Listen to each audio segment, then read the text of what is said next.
আবারও চলে এলাম একটি নতুন ভিডিও নিয়ে।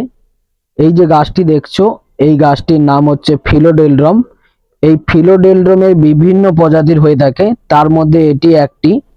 আজকে আমি এই ভিডিওতে আলোচনা করব এই গাছটি কিভাবে আমি প্রতিস্থাপন করেছি এবং এই গাছটি আমি কোথা থেকে পেয়েছি। এই গাছটি আমি প্রতিস্থাপন করেছি এক ভাগ মাটি, এক ভাগ বালি আর এক ভাগ ভার্মি কম্পোস্টকে একসঙ্গে ভালো করে মিশিয়ে গাছটিকে প্রতিস্থাপন করেছিলাম। যখন প্রতিস্থাপন করেছিলাম তখন এই গাছের কোনো রকম পাতা ছিল না। 1 মাস পরে এই রকম সুন্দর পাতা এতে গজিয়েছে। এটি একটি ইনডোর প্লান্ট। এটিকে সবসময়ের জন্য ছায়াযুক্ত জায়গায় রাখবে, না হলে এর পাতাগুলো পুড়ে যেতে পারে। চলুন এটি আমি কিভাবে পেয়েছি সেটা বলি। এটা আমি পেয়েছি আমাদের প্রাণী দপ্তর থেকে।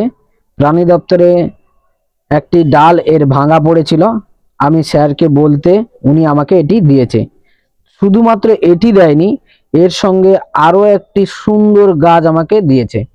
তো চলুন সেটা দেখে নিই।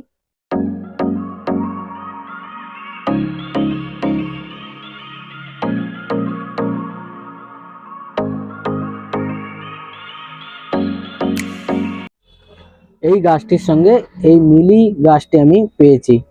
এই মিলি গাছটি বিশেষত্ব হচ্ছে এটির কালার হচ্ছে হলুদ রঙের, খুব সুন্দর দেখতে লাগছিল। উনি আমাকে এই গাছটি এর সঙ্গে দিয়েছে। তো এর নেক্সট ভিডিওতে আমি এর প্রতিস্থাপন করা দেখাবো। তোমরা সবাই আমার চ্যানেলটি সাবস্ক্রাইব করে আমার পাশে থেকো। থ্যাংক ইউ, সবাই ভালো থাকবে।